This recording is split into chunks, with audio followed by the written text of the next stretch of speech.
Tuhan bersamamu. Dan bersama rohmu.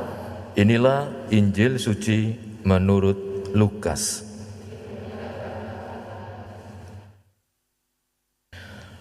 Pada suatu hari Sabat, Yesus datang ke rumah salah seorang pemimpin orang-orang Farisi untuk makan di situ. Semua orang yang hadir mengamat-amati dia dengan seksama. Tiba-tiba datanglah seorang yang sakit busung air dan berdiri di hadapan Yesus.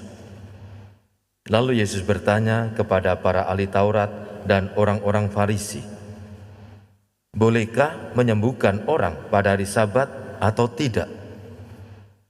Tetapi mereka semua diam saja. Lalu Yesus memegang tangan si sakit itu dan menyembuhkannya, serta menyuruhnya pergi.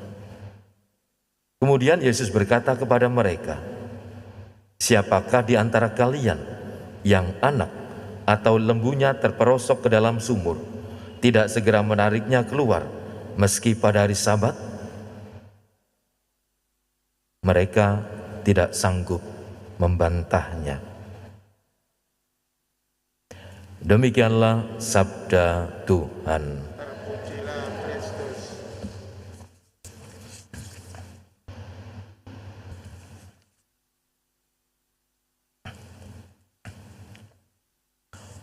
Polemik antara Yesus dan kaum Farisi, ahli-ahli Taurat, polemik yang sungguh-sungguh krusial, ialah tentang hari Sabat.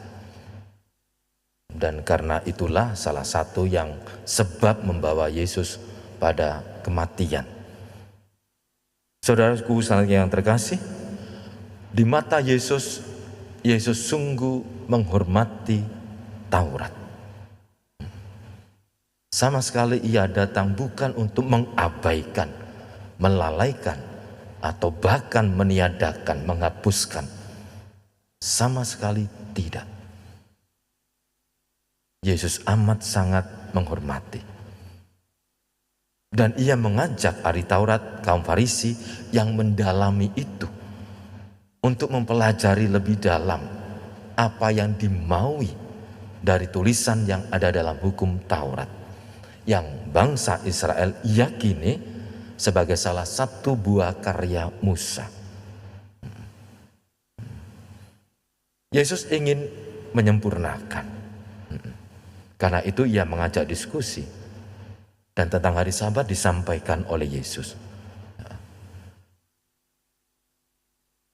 Hari Sabat adalah hari yang suci, hari yang kudus.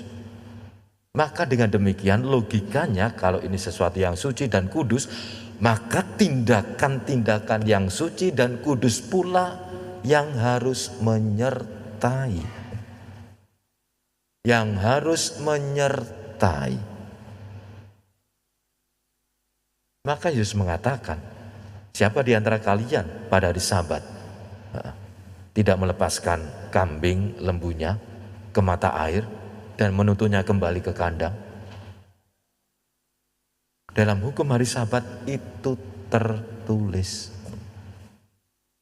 Maka Yesus mengajak mereka, apa yang mau dimaui dalam Taurat itu,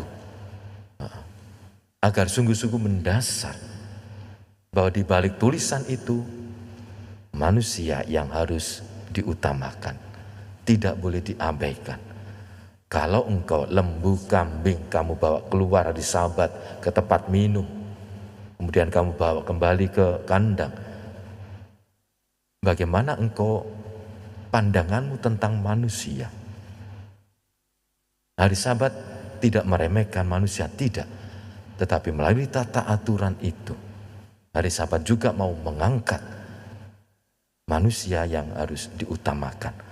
Karena itu manusia karena adalah ciptaan Tuhan. Para saudaraku yang kasih, dalam bacaan pertama kita melihat bagaimana Paulus dia sungguh-sungguh punya relasi dengan bangsa Israel. Di mata dia bangsa Israel adalah bangsa yang terpilih, bangsa Yahudi adalah bangsa yang terpilih. Maka ia mengatakan bangsa Israel itu siapa? Beberapa boleh dikatakan keutamaan, keistimewaan bangsa Israel di mata Paulus yang kita dengarkan pada hari ini. Mereka adalah anak Allah. Mereka menerima kemuliaan dan juga perjanjian. Hukum Taurat, ibadat, dan juga janji-janji. Mereka keturunan bapa leluhur yang kemudian menurunkan Mesias. Ada 7 keistimewaan Israel di mata Paulus. Mau mengatakan bahwa iya, bangsa terpilih semestinya hidup juga sesuai dengan keterpilihan. Maka para saudaraku sekalian terkasih, kita juga melalui baptisan kita menjadi umat yang terpilih, menjadi anak-anak Allah. Mari kita bersama-sama mengungkapkan jati diri kita sebagai anak-anak Allah dengan sungguh-sungguh peduli terhadap sesama, menanamkan kebaikan-kebaikan. Dan itu yang dilakukan oleh Yesus. Ia datang untuk menyelamatkan.